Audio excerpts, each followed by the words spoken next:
Hello viewer, we have to make the changes.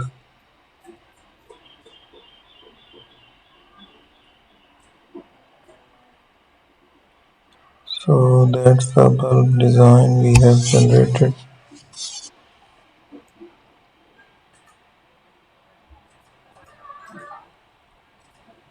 and also make the further design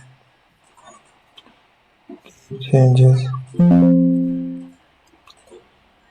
Let's have another design there.